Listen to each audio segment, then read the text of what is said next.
Hi friends, here's a little instruction on how to use GarageBand to score music to a film. Notice that GarageBand has a file menu called Movie, and in here you can choose to open a movie. That allows you to fish around the computer, and let's see, I've got one right here I wanted to experiment with, this one. If I push open, GarageBand creates a movie track. And in this case, it brought in audio from the movie. We don't need that. I'm just going to delete it. Bam. There's a movie track up here. A movie window appears. And if I press the space bar to play the movie, notice I have the metronome running up here. And it's counting off beats. Tempo, in other words. And the tempo is displayed here, 120 beats a minute.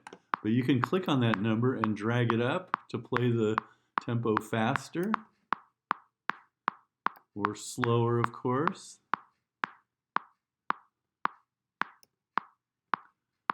"120" is the default, so I'll leave it there for now. Composers often begin to design music for a film scene by figuring out a tempo that seems to fit in with the rhythm of the visuals. They often will just start by clapping their hands and seeing how a faster or slower rhythm might match up with either the sort of pace of the action or the pace of the edits. And you can often find a kind of sweet spot.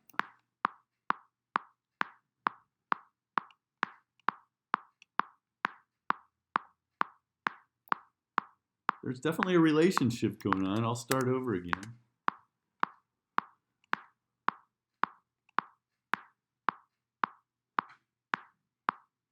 This actually feels pretty good. 109 beats per minute.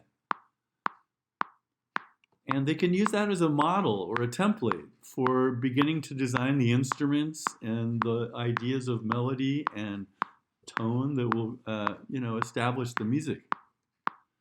So I begin with a tempo, and now I could go into the loop library and start to select instruments that might fit in with the feel of this movie. What a shaker. Sure, I like it. You may recall that if you want to use a loop in your musical design, you could just drag it into the empty area. Start at the beginning. Stretch it to use as much of it as you want. Let's see how that feels under my movie scene. I'll turn off the metronome.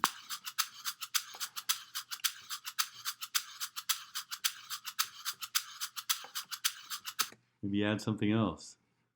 Let's see, I can clear out of a search. How about conga?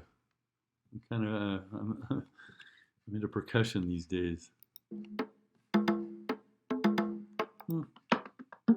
Ooh, I like that one.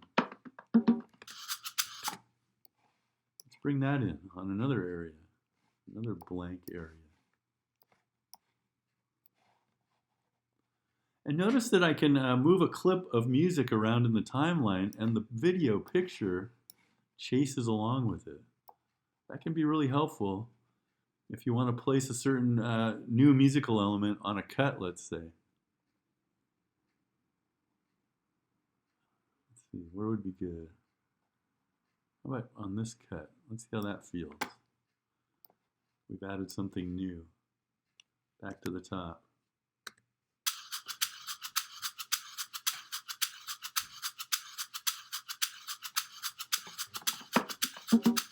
Oh, you know what? A little earlier, eh? Let's try that.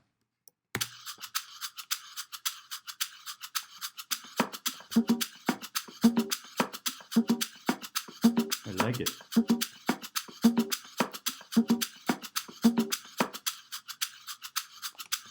Well, I'm on my way.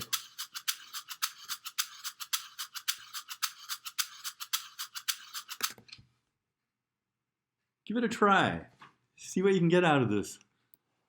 I've imported a movie. I design music around it. When I'm done and I want to export, Go back to the movie window here, and you can choose to export audio to movie. And this will create a new QuickTime file, a new movie file that has your music embedded in it. So you can choose where to put it, you can choose the fidelity or resolution, and push save. So I hope you enjoy it. Have fun. See what you can get out of this. Ta-ta for now.